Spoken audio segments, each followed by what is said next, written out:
Hello ladies, what's going on? Today I want to talk about a couple of new fragrance releases, and I just noticed a lot of influencers hyping up certain fragrances that are just not that great.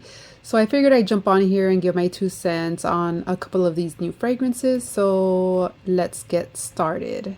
So the first fragrance is Vanilla Bourbon by Neste, and what can I say about this one?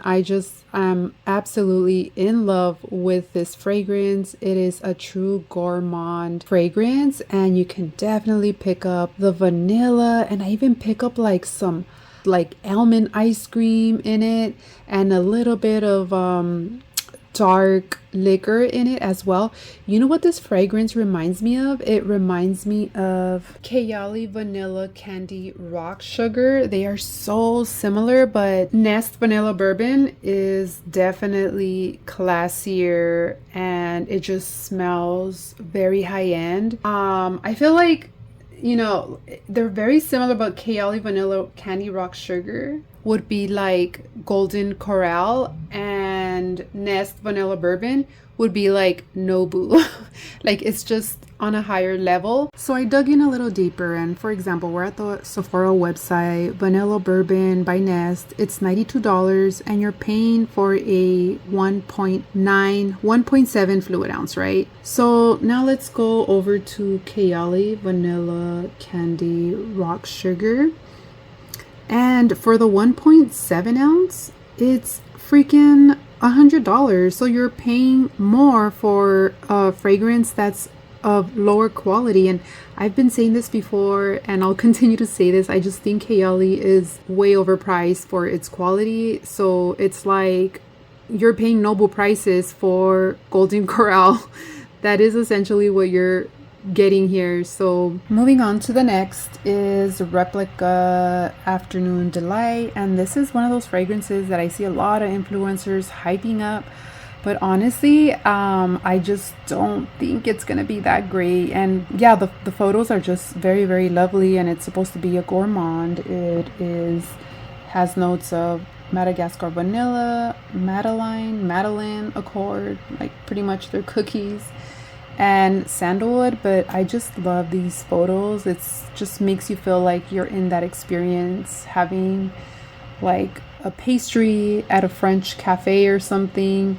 So my concern with this one is that people have left a lot of negative reviews, and all the negative reviews are kind of saying the same thing, that it smells like baby wipes and it smells like bread, and somebody wrote even that it smells like sour milk. So I'm just kind of concerned, like, is this really a gourmand? But I'm just not too sure about this one, and I definitely will be testing it out. I just do not recommend anyone blind buying. So let's move on to the next one, which is YSL Libre, and it is the new flanker, Flowers and Flames.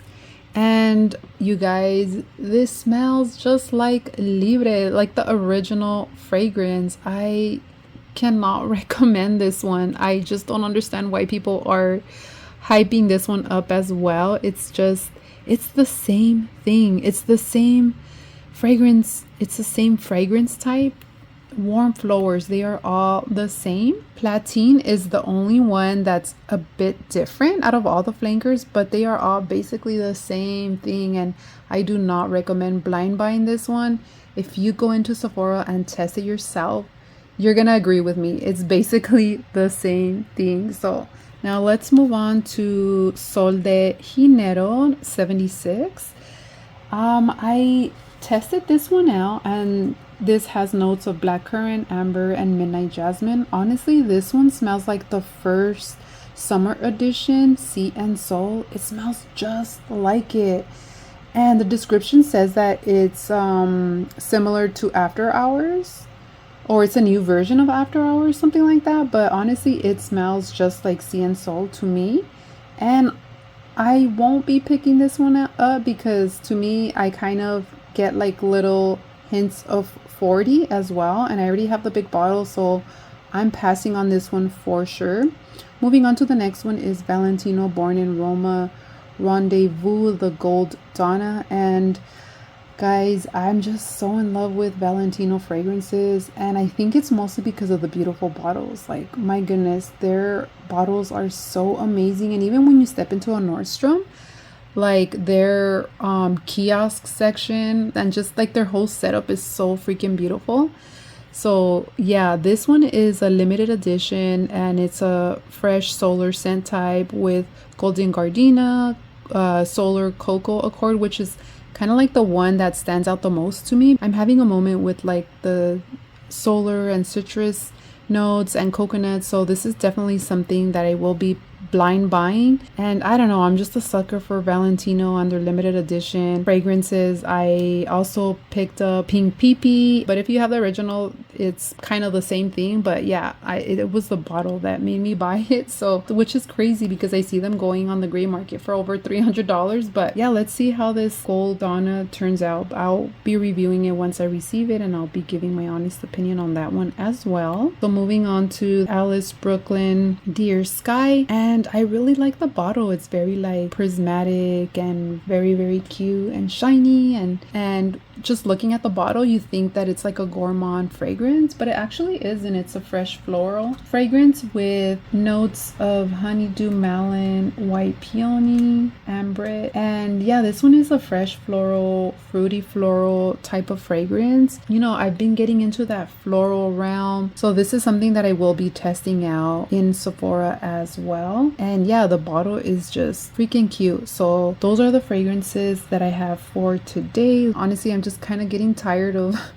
influencers hyping up certain fragrances that are just not that thrilling. So let me know what your thoughts are, guys, and thank you guys so much for watching. Bye.